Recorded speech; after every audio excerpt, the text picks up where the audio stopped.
ધરણાનો ઉપવાસનો બીજો દિવસ છે અને રાજકોટની જનતાને હાથ જોડીને અમારી વિનંતી અને અપીલ કે હું મારા વિધાનસભા ક્ષેત્રનું વડગામ છોડીને આવ્યો છું. ખેડૂત આગેવાન પાલભાઈ આંબેલા એ દ્વારકાથી આવ્યા છે. લાલજીભાઈ દેસાઈ જે અમારા સેવાદળના રાષ્ટ્રીય અધ્યક્ષ છે એ પોતાના વતનનું સુરેન્દ્રનગર છોડીને આવ્યા છે. આપ સૌ રાજકોટ વાસીઓને આ વિડીયોના માધ્યમથી ખાસ અપીલ કરીએ છીએ આપ પણ મોટી સંખ્યામાં જોડાઓ.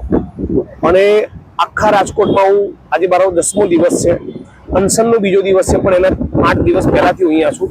અને આ 10 દિવસ દરમિયાન જે પણ પત્રકાર મિત્રો, યુટ્યુબર્સ, રાજકોટના નાગરિકો પત્રિકા વિતરણ કરવા ગયા હતા, ચાની દુકાનો પર, પાનના ગલ્લે, જે પણ રહીશો મળ્યા, ગૃહિણીઓ, બજારમાં, માર્કેટમાં જેની પણ સાથે વાત કરી, બધાનું કોમન એક કેવું છે, મોરબી કાંડ, તક્ષશિલા કાંડની જેમ આમાં પણ ન્યાય નહીં મળે. આવું લોકોનું માનસ તૈયાર થવું, લોકોમાં આવી લાગણી હોવી કે ન્યાય નહીં મળે, એ રાજ્યની સરકારે બહુ શર્મનાક છે રાજ્યની સરકાર માટે.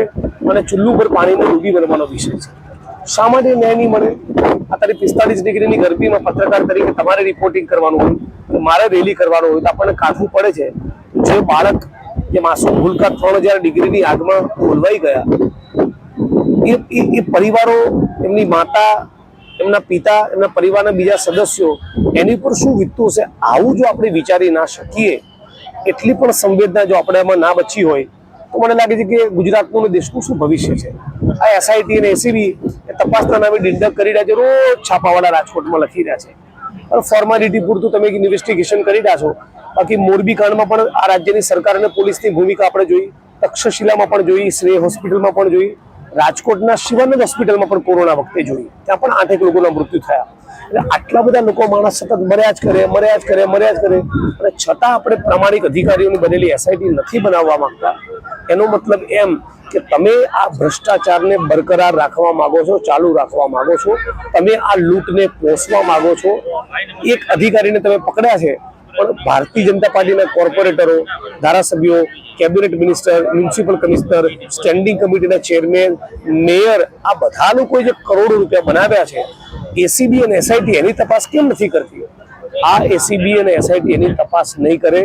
આ ACB અને SOTમાં એટલા કરપ્ટ લોકો બેઠેલા છે, એમને પોતે દારૂ જુગારના અડ્ડામાંથી તેઓ જ્યારે SP આવી જતા કરોડો બનાવેલા હોય તો શું તપાસ કરવાના?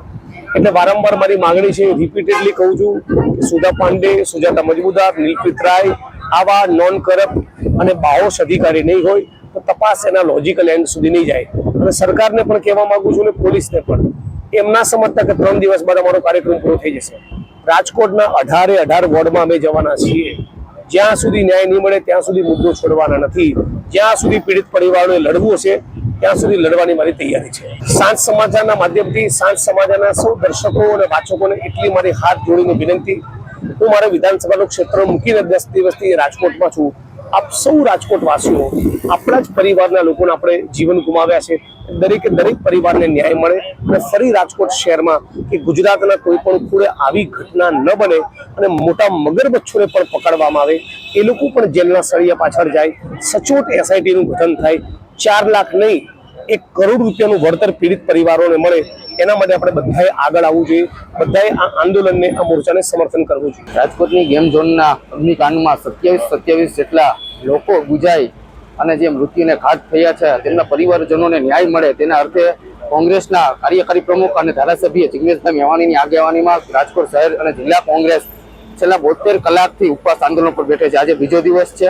ઘણા સામાજિક આગેવાનો, પીડિત પરિવારના સભ્યો આ ઉપવાસ આંદોલનની અંદર જોડાઈ રહ્યા છે. ક્યાંક ને ક્યાંક 27 જેટલા પરિવારોના માળા વિખાયા, ત્યારે રાજ્ય સરકાર સીટના નામે લોકોને ગેરમાર્ગે દોરી રહી છે. નાના નાના માછલાઓને પકડી અને મોટા અધિકારીઓની બદલી કરી નાખી. ગઈકાલે જ ભાજપના કોર્પોરેટરે એવો આક્ષેપ કર્યો, તમે આર્કિટેક્ટનો કોન્ટેક્ટ કરીને ભલામણ કરાવી હતી. ખાલી ગઈકાલે રાતે કોર્પોરેટરની પૂછપરછ કરી અને ખાલી નાટક કર્યું છે.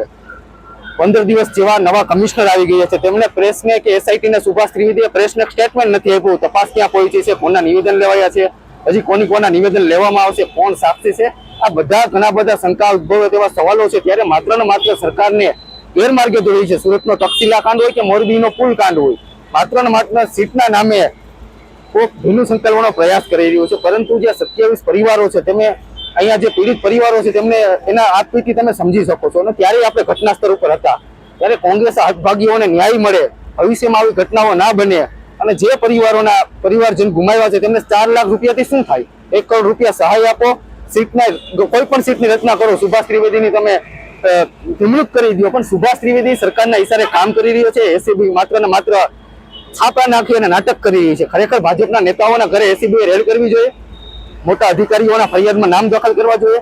સ્ટેન્ડિંગ કમિટી, મેયર અને કોણ પૂર્વ મંત્રીની ભલામણથી આ 4 વર્ષથી આ મોતના માજડા સમાન ગેમ ઝોન ચાલી રહી હતું. ઘણા બધા સવાલો પેદા કરી છે. ત્યારે રાજકોટની જનતાને અમે આહવાન કરીએ છીએ કે તમે આ 27 સદભાગીઓ પરિવારના ન્યાય અર્થે તમે અમારી સાથે જોડાઓ. ઘણા સામાજિક આગેવાનો જોડાઈ રહ્યા છે અને અમારું અમે નિયમ બનાવ્યો છે કે જ્યાં સુધી આ 27 પરિવારોને ન્યાય નહીં મળે ત્યાં સુધી આ સરકાર અને તંત્ર સામે અમે લડત કરી અને ઉપવાસ આંદોલન પર ચાલુ રાખવાના છે. સાંજ સમાચાર ફેસબુક પેજને લાઇક કરો, વિડીયો શેર કરો અને વધુ વિગતવાર સમાચાર માટે sanssamachar.net વિઝિટ કરો.